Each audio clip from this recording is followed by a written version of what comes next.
স্বাগতম আজকের latest update নিউজে। শুরুতে থাকছে সংবাদ শিরোনাম, এরপর বিস্তারিত।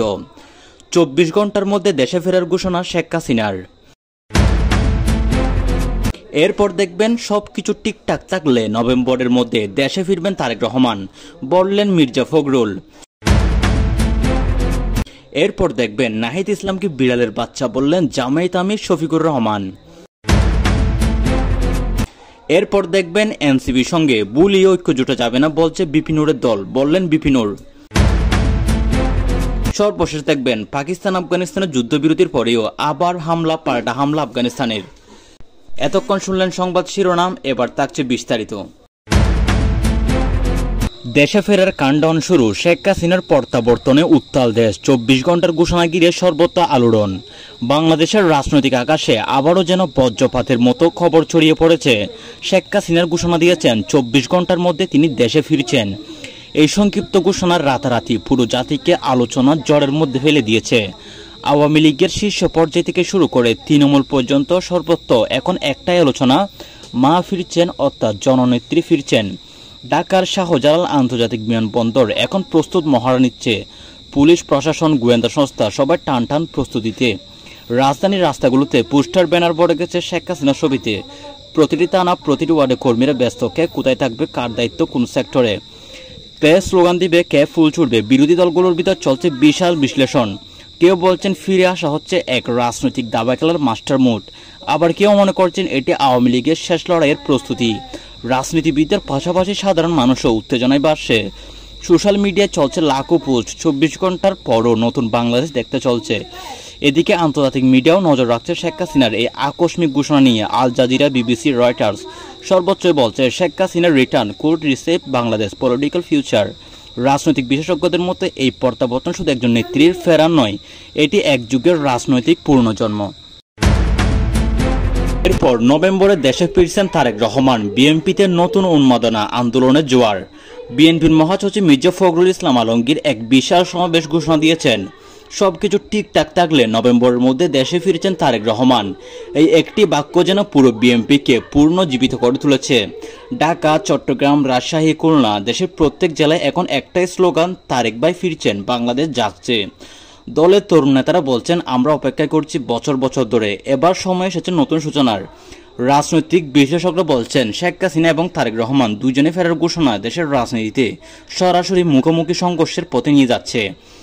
এদিকে আন্তর্জাতিক কূটনৈতিকের মাঝে চলছে হিসাব নিকাশ। তারা মনে করছেন যদি শীর্ষ দুই নেতা একসঙ্গে দেশে থাকেন তাহলে বাংলাদেশের রাজনৈতিক উত্তেজনা চরমে পৌঁছাবে। বিএনপির ভিতর এক নতুন জোয়ার, কেউ পোস্টার চাপাচ্ছে, কেউ নতুন মিছিলের প্রস্তুতি নিচ্ছে। দলীয় এক নেতার বাসায় নভেম্বরে হবে বাংলাদেশের নতুন রাজনৈতিক জন্মমাস। অপরদিকে নাহিদ ইসলামকে বিড়ালের বাচ্চা বললেন জামায়াত আমির শফিকুর রহমান। উত্তপ্ত হয়ে উঠেছে রাজনীতি। বাংলাদেশের রাজনীতিতে বাকযুদ্ধ নতুন কোনো বিষয় নয়, কিন্তু জামায়াত ইসলামের আমির শফিকুর রহমান সাম্প্রতিক মন্তব্যে এবার যেন আগুনে ঘি পড়ছে। এক গণসমাবেশে তিনি সরাসরি বললেন নাহিদ ইসলাম এখন রাজনীতিতে এমন আচরণ করছে যেন বিড়ালের বাচ্চা, সবাইকে ভয় দেখাতে চায় কিন্তু নিজে ভয় পেয়ে পালায়। এই মন্তব্য মুহূর্তে ভাইরাল হয়ে যায় সামাজিক মাধ্যমে। হাজার হাজার মানুষ ভিডিওটি শেয়ার করে তুমুল আলোচনা শুরু করে। কেউ বলছে এটি একটি রাজনৈতিক রসিকতা, আবার কেউ বলছেন চরম অসম্মানজনক বক্তব্য। নাহিদ ইসলামের পক্ষ থেকে এখনো কোনো আনুষ্ঠানিক প্রতিক্রিয়া আসেনি, তবে তার ঘনিষ্ঠ সূত্র বলছে উত্তরটা দেওয়া হবে, কিন্তু রাজনীতির ভাষায় গালাগাল নয়। এদিকে বিশেষজ্ঞরা বলছেন এই ধরনের বক্তব্য রাজনীতিতে নতুন এক ভাষার জন্ম দিয়েছে, যেখানে যুক্তির জায়গায় দখল করেছে অপমান ও বিদ্রুপ। অনেকে আশঙ্কা করছেন এই বক্তব্যের পর দুই দলের সমর্থকদের মধ্যে উত্তেজনা আরও বাড়বে, যা মাঠ পর্যায়ে সংঘর্ষে করাতে পারে। রাজনৈতিক বিশেষজ্ঞরা বলছেন এখন সবাই মঞ্চে বাঘ, কিন্তু বুটের মাঠে কে কত বড় সেটাই দেখার বাকি। অন্যদিকে বিপিনুরেরও কড়া ঘোষণা, বুলি ঐক্য নয়, এনসিপির সঙ্গে দূরত্বের নতুন সমীকরণ। আজ দুপুর এক সংবাদ সম্মেলনে বিপিনুর কঠোর কণ্ঠে বললেন আমরা পরিবর্তনের রাজনীতি করি, বিজ্ঞান নয়, তাই এনসিপির সঙ্গে বুলি ঐক্য হব না। তার এই কথায় যেন রাজনৈতিক অঙ্গনে নতুন কাঁপন তৈরি হয়েছে, কারণ এর আগে দুই দলের মধ্যে গোপন সমঝোতা গুঞ্জন চলছিল। বিপিনুরের এই ঘোষণার পর এনসিপি নেতারা বিস্মিত, কেউ সরাসরি কিছু না বললেও ভেতরে ভেতরে ক্ষোভ প্রকাশ করেছেন। রাজনৈতিক বিশেষজ্ঞদের মতে এই সিদ্ধান্ত বিরোধী ঐক্যকে বড়ভাবে প্রভাবিত করবে। এখন প্রশ্নটা হচ্ছে আসন্ন নির্বাচন বিরোধী কি আলাদা পর্দায় হাঁটবে? বিপিনুর বললেন, ঐক্য যদি আত্মসমর্পণের নাম হয় তাহলে আমি একাই ভালো। এই বক্তব্যে তার অনুসারীরা উল্লাসে ফেটে পড়ে। সামাজিক মাধ্যমে তাকে নতুন প্রজন্মের কণ্ঠ বলে আখ্যা দিয়েছে অনেকেই। তবে বিরোধী শিবিরের অন্যরা বলছেন, এই একগুমি শেষ পর্যন্ত সরকারই লাভ করবে। দেশের রাজনীতি এখন যেন দাবার বুটের এক নতুন চালের অপেক্ষায়।